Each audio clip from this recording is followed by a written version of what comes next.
Aditya. Aditya AI World. ये channel केवल मनोरंजन के लिए है। हम किसी भी तरह के अंधश्रद्धा को बढ़ावा नहीं देते। अब और देर करना सही नहीं होगा। हम कल सुबह होते ही वापस लौट जाएंगे। सुभाष, क्या मजाक कर रही हो तुम? खजाने के इतने करीब हैं हम, और अब वापस चले जाएं? मेरी सालों की मेहनत यूं ही मिट्टी में नहीं मिल सकती। ये सब हम किसके लिए कर रहे थे सुभाष? मोहित के लिए ना? कुछ अच्छा हुआ उसके साथ? जब से यहाँ आए हैं सब कुछ अजीब ही हो रहा है। किसी को बैठे बिठाए पैरालिसिस अटैक कैसे आ सकता है? मैंने कहा था आपसे, मंदोदरी भाभी सही औरत नहीं है, पर आपको तो कभी सुनना ही नहीं था। अचानक सुभाष, क्या आप भी वही सोच रहे हैं जो मैं? देखिए ना, रास्ते के ये पेड़, ये मोड़ सब वैसे ही हैं। 20 साल बीत गए, पर ऐसा लग रहा है जैसे कल की ही बात हो। तब मोहित सिर्फ 2 साल का था, मेरी गोद में सिमटा हुआ छोटा सा। कितनी बदहवासी में भागे थे ना उस रात। पीछे मुड़कर देखने की हिम्मत तक नहीं थी हम में। अपनी भरी पूरी खानदानी हवेली को एक पल में छोड़ दिया। लोग पूछते रहे, गांव वाले आज तक कयास लगाते हैं कि आखिर अर्कसेन निवास की उस बहू और बेटे को क्या हुआ था जो रातों रात गायब हो गए, पर हमने कभी किसी को कुछ नहीं बताया। बोलिए ना सुभाष, आज भी चुप रहेंगे? 20 साल तक हमने इस राज को सीने में दबा कर रखा, एक दूसरे से भी कभी जिक्र नहीं किया, लेकिन आज वक्त ने हमें फिर उसी दरवाजे पर लाकर खड़ा कर दिया है। पूरी लाइफ आपने मुझे राजस्थान जाने ही नहीं दिया पापा।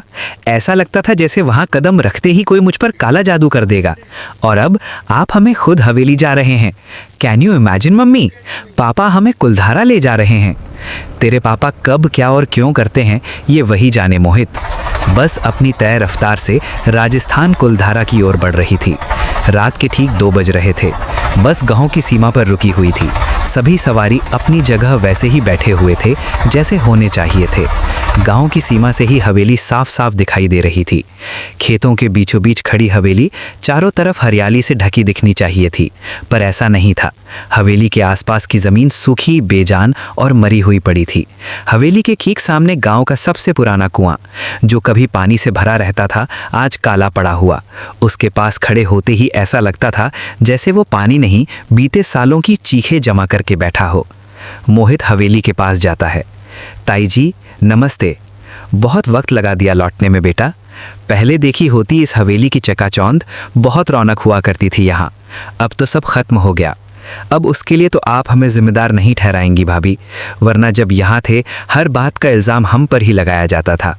सभी हवेली के अंदर बढ़ते हैं। बाहर से हवेली जितनी बड़ी दिख रही थी, अंदर कदम रखते ही उतनी ही सिकुड़ी हुई लगने लगती है।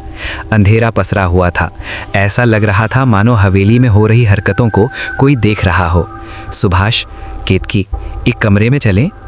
रात के 3 बजे दरवाजे की खटखट से केतकी की नींद खुलती है। पूरी हवेली खाली हो गई, फिर भी इन लोगों को चैन नहीं है। आ रही हूँ। केतकी दरवाज़ा खोलती है। दहलीज के उस तरफ एक बूढ़ी औरत कमर झुकाए खड़ी थी। तो आ गए हो तुम लोग, बहुत वक्त लगा दिया हो। मैं ज़रा गांव से बाहर गई हुई थी तो मिलना नहीं हुआ। आप पहचाना नहीं क्या मुझे? मैं तेरी सास की सबसे बड़ी जेठानी। 8-10 लोगों का परिवार रहता था इस हवेली में ताई जी, और उस वक्त घूंघट में ही रहती थी मैं, तो गिनती के ही लोगों को देखना हुआ था। मैं इन्हें जगाती हूँ। केतकी वापस अपने कमरे में आकर देखती है, पर वहाँ सुभाष नहीं मिला। केतकी फिर से दरवाजे की ओर देखती है। अब वहाँ उसकी ताई सांस भी नहीं थी। केतकी लंबी सांसें लेने लगती है कि तभी उसे कुएं के मुंह से खींची जा रही रस्सी की आवाज़ सुनाई देती है। एक टूटी हुई खिड़की की आड़ में केतकी बाहर झांकती है। कुएं पर खड़ा सुभाष कुएं के अंदर झांक रहा था। केतकी भागती हुई नीचे जाती है। ये सब क्या कर रहे हैं आप? मतलब माँ जी ठीक कहती थीं, इस घर की दहलीज को श्राप है। इस घर के मर्द पागल हो जाते हैं। पागल? पानी नहीं था क्या कमरे में, जो कुएं में आकर बाल्टी से पानी खींचने की ज़रूरत पड़ गई? पानी है कितना इस कुएं में? रात के 3 बज रहे थे। दूर तक सन्नाटा पसरा हुआ था। चांद की लाल रोशनी में खड़ी केतकी अचानक ही सुभाष को देखकर ज़ोर ज़ोर से हंसने लग जाती है। मानना पड़ेगा आपको केतकी जी, ऐसा नाटक किया आपने कि मोहित को कभी हम पर शक ही ना हो। मैंने तो बस वो किया जो आपने कहा। असली खिलाड़ी तो आप हैं। अब थोड़ा बहुत खेल तो खेलना ही था मुझे।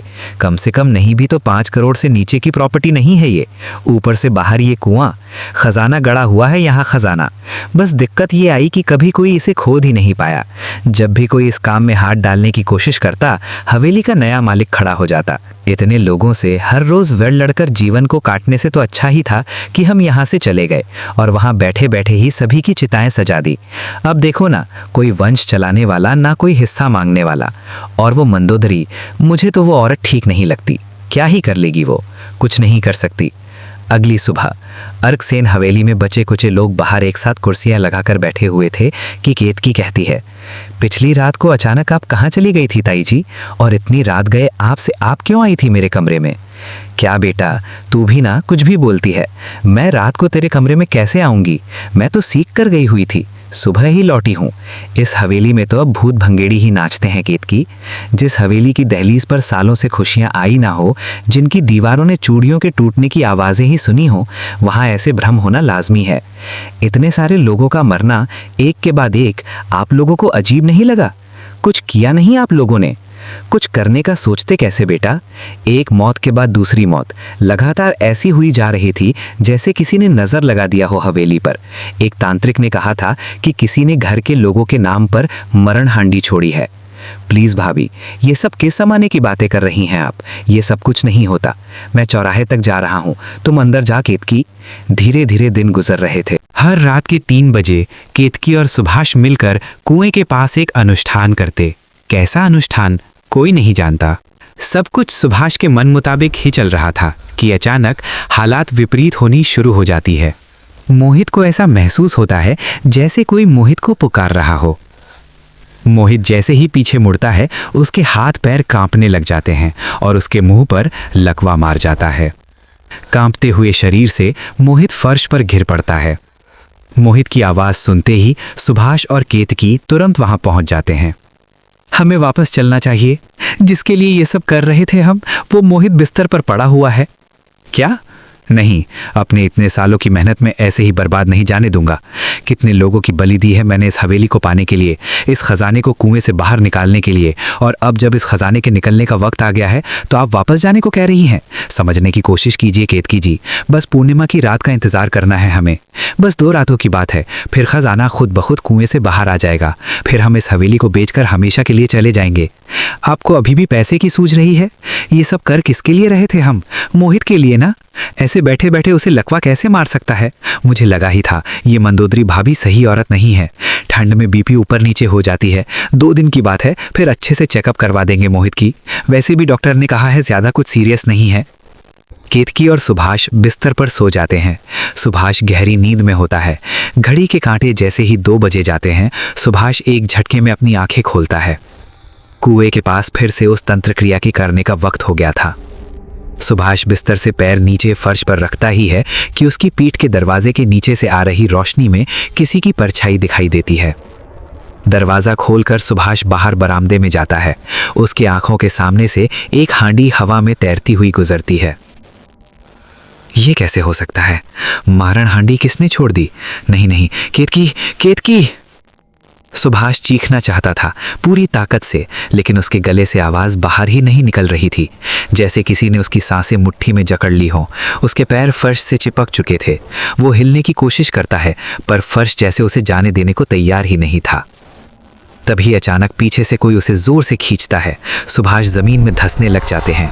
वो सुभाष जिसने अपने परिवार के हर तीसरे इंसान के नाम मरण हांडी छोड़ी थी, आज वो खुद मरण हांडी को आगे जाता हुआ देख रहा था।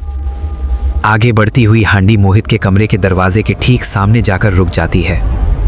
बिस्तर पर लेटे मोहित की आंखों में अजीब सी जलन होने लगती है। उसके सीने में तेज जकड़न उठती है, मानो कोई अदृश्य साया उसके सीने पर चढ़कर पूरा वजन डाल के बैठ गया हो। मोहित की सांस टूटने लग जाती है।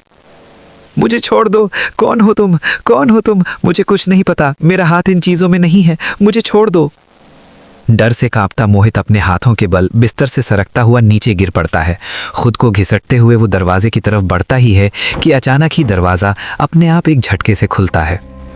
हांडी कमरे के अंदर अपने आप खिसकती हुई आती है। हांडी जोर की आवाज के साथ फट जाती है और पीछे छोड़ जाती है मोहित का काला चेहरा। उसकी फटी आंखें, सड़ी हड्डियां, राख और तंत्रों की बदबू। अगली सुबह एक तरफ सभी को मोहित की ठंडी काली पड़ी हुई लाश फर्श पर मिलती है, तो दूसरी तरफ सुभाष आधा दीवार में धंसा हुआ मिलता है। कई सालों बाद आज फिर से अर्कसेन हवेली से अर्थियां निकल रही थीं। सफेद साड़ी में हवेली के आंगन में बैठी केतकी के पास अब अफसोस के सिवा कुछ भी नहीं रह गया था। लोग कहते हैं वो हवेली आज भी वहीं जज्जर पड़ी है। रात को वहां से अजीबोगरीब आवाजें आती हैं। कुलधरा में जब भी कोई किसी के साथ बुरा करने की सोचता है, अर्कसेन हवेली की दास्तान उसके सामने आकर उसे रोक देती हैं। कुछ लोग सिर्फ पैसों के लिए अपने ही परिवार के पीछे पड़ जाते हैं, जबकि पैसा तो इंसान की ही बनाई हुई चीज है। फिर भी उन्हीं पैसों के लिए हम अपनी इंसानियत भूल जाते हैं। आपकी इस पर क्या राय है, हमें कमेंट्स में जरूर बताइए।